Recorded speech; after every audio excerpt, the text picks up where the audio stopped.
And here is the Writer's Almanac for Thursday. It's the 16th of May, 2019. It's the birthday of the poet Adrienne Rich, born Baltimore, 1929, author of over 20 collections, including The Diamond Cutters and other poems. Adrienne Rich, who said, "I have been a poet of the oppositional imagination, meaning that I don't think my only argument is with myself. My work is for people who want to imagine and claim wider horizons." It's the birthday of one of the first well-known female mathematicians, born in Milan in 1718, Maria Gaetana Agnesi. Her father, Pietro, a businessman, her mother, an aristocrat. The child was a brilliant little girl. By the age of 10, she spoke 5 languages. At the age of 9, she addressed a group of academics in Latin on the subject of women's rights and access to education. She wanted to enter a convent, but when her mother died, she had to take charge of the household and care for her many siblings. But she maintained her interest in math and philosophy. And in 1733, she published a collection of essays based on the talks that she had given to her father's circle of friends. And that same year, she began working on a math textbook, which grew into a larger work, and in which she wrote an equation for a specific bell-shaped curve that is still used today.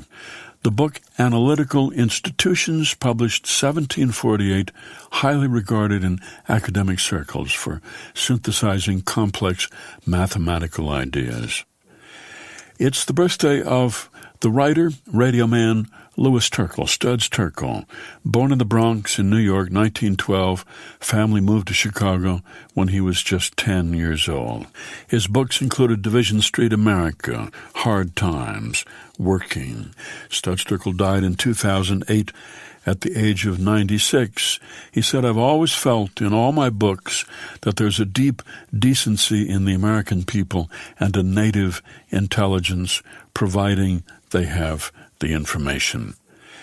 And it's the birthday of Liberace, born in West Allis, Wisconsin, 1919, Vladsio Valentino Liberace. He was called Walter as a child. His father was a musician. The boy began playing the piano at the age of 4. As a teenager, he started performing in cabarets and strip clubs, touring the Midwest, then playing classical music. But in his early 20s, he began to combine classical with pop songs and arrangements that, as he said, were classical music with the boring parts left out. And he became a showman with a candelabra on the piano, dressed in white tie and tails. Moved to Hollywood in the late 40s, developed a big Las Vegas act. In 1954, he earned nearly $140,000 for one night at Madison Square Garden, a record amount at the time. Here's a poem for today by Keisha Capers, entitled Landscape Without. In the neighbor's backyard, a woman cuts her husband's hair, circling him in the chair with her clippers, a bee readjusting its approach.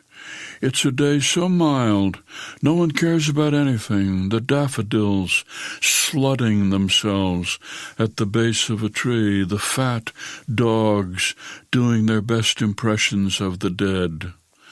I sit in my car, phone in my hand, and wonder what makes it so hard for one person to understand another, while my neighbor gently buzzes the fine hairs around the ruddy petal of her husband's left ear.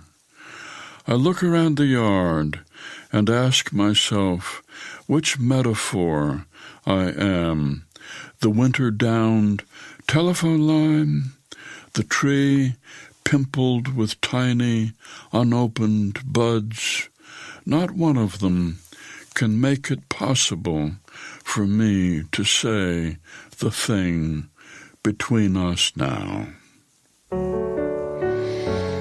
Landscape Without a poem by Kecha Capers from All Its Charms, published by Boa Editions and used by permission here on the Writer's Almanac. Be well, do good work, and keep in touch.